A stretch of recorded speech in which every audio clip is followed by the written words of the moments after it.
Vickerstown is the last station on the Northwestern Railway's main line, and serves as a connection from the people of Sodor to the mainland, and anyone looking to visit Sodor from the mainland, of course.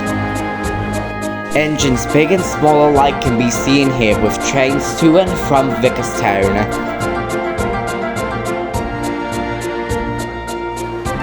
Many trains can be seen arriving or leaving Vickerstown for faraway places. There is also engine sheds, where visitors to the island can rest before their journey the next day.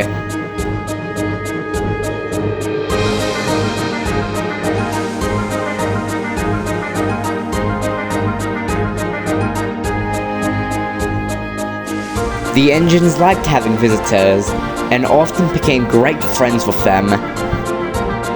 But that would all change when one day, a very peculiar-looking visitor would arrive to the island.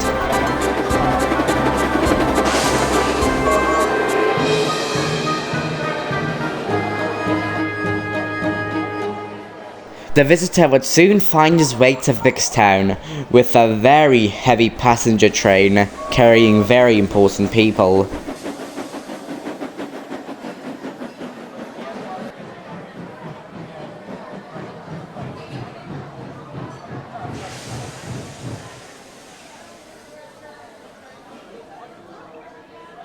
Soon, his passengers disembarked from the coaches and started taking pictures of the engine.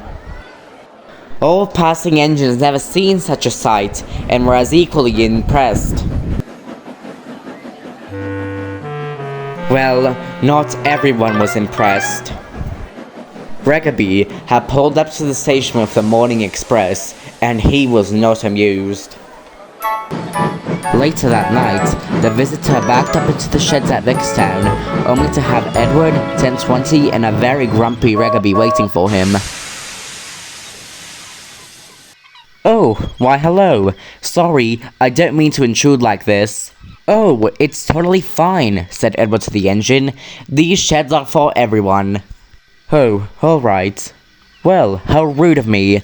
I barged into your sheds all willy-nilly, and I don't introduce myself. Why, hello, I'm Prince of Wales, but just call me Prince.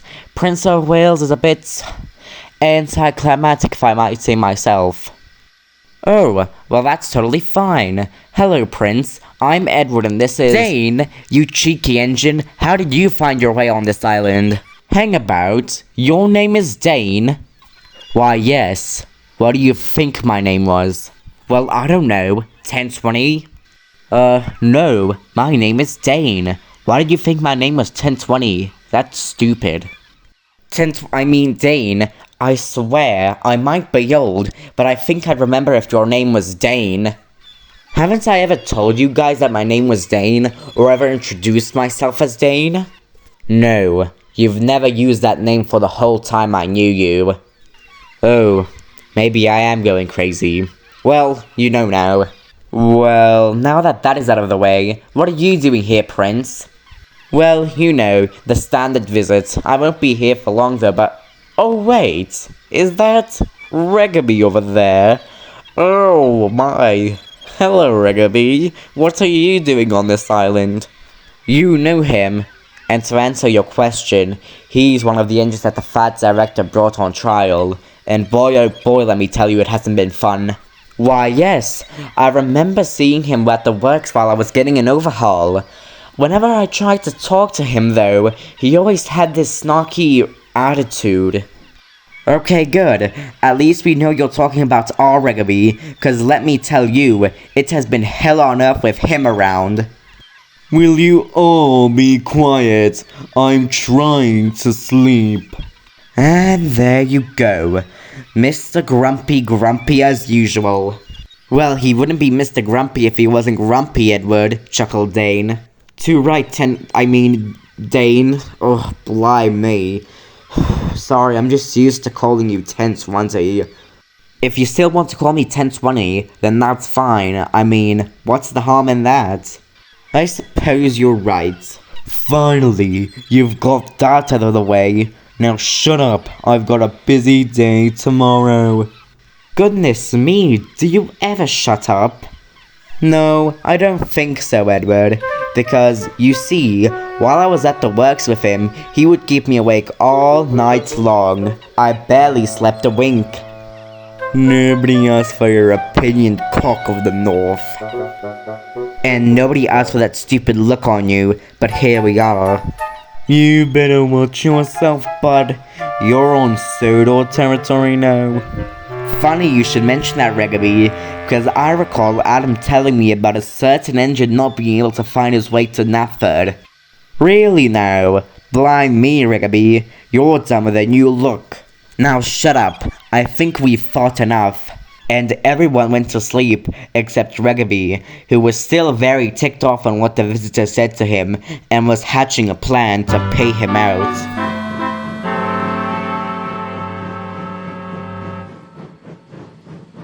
Reggaby had woken up earlier than usual and snuck his way to the yards. He had a naughty idea and was waiting for the visitor to arrive to the yards. Let's see how many people will want to photograph that green shark on wheels once he's covered in soot and ash. He'll never see what hit him. But just then, another big green engine snuck his way up behind Reggaby.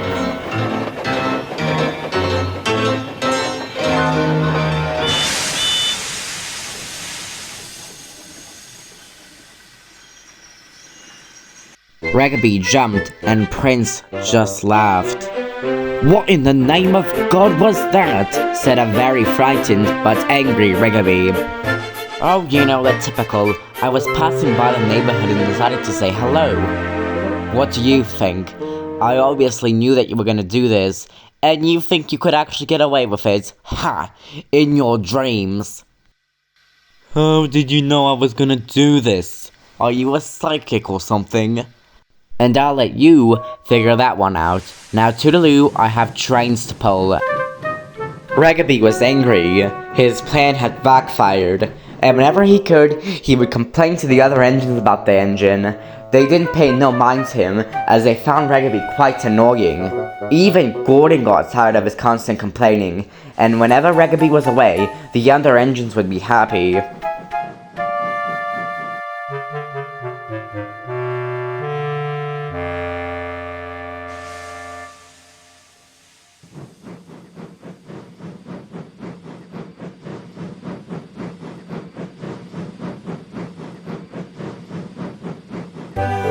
Now, trucks usually don't care for an engine's feelings, but Reggaby was that hard to ignore that even the trucks became unhappy. Which in turn only made them cause more trouble for Reggaby, making him that more angrier.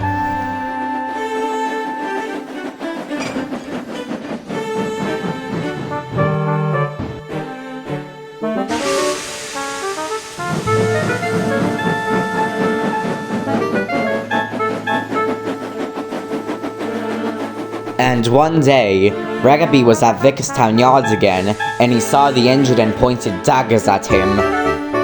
But Prince had finally had enough of Reggaby's rude behavior towards him.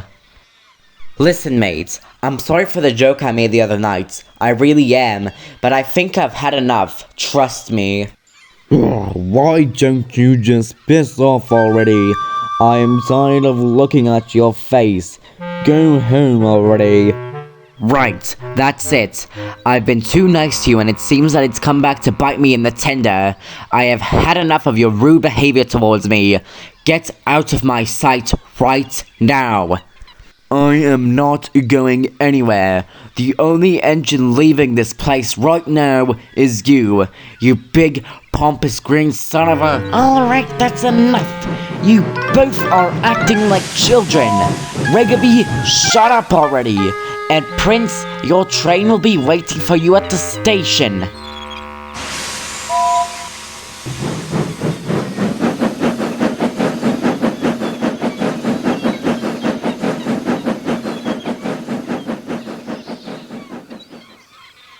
Well, there you have it. I think we've escalated the situation enough already. I'll show you escalated. Oh yes, I'll show you it real good. Excuse me? Nothing. Unbeknownst to Ragaby and the prince, there were other engines in the yard at the time, and they had a lot to say about what they just witnessed. "Oh, my hearing better be failing me," said the engine in blue. "Did you hear how that green buffoon on wheels was talking to Prince?" "I know, right? That Ragaby is so rude. I am glad I'm not working on the same line with him. If I were, I would kill myself." That makes two of us. I was talking to one of the engines on the same line as him. Apparently he's called Edward. And by the way, he talked to the prince. He wasn't lying. May God help the other engines on this line.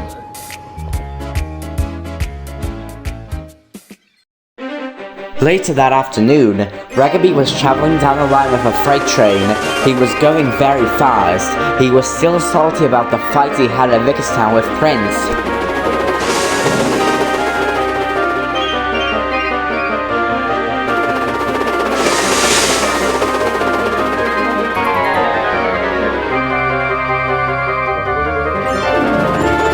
But then there was trouble. He rounded the corner and saw Emily puffing out of the station with a goods train. Emily quickly applied her brakes. Ragaby rocketed past Emily. The signalman had switched Ragaby on a different track away from Emily. But there was more trouble. Ragaby rushed past the station and he was diverted onto a different track.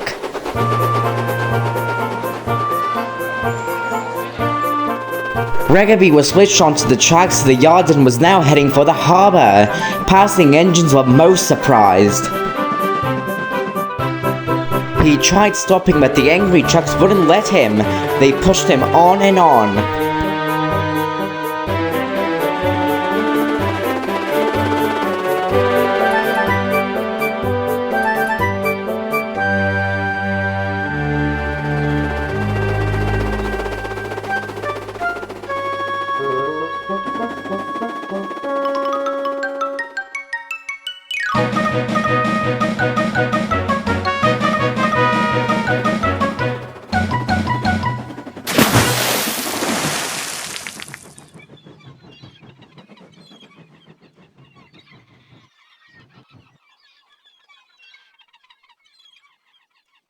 Ragaby was in the water for the whole day and night.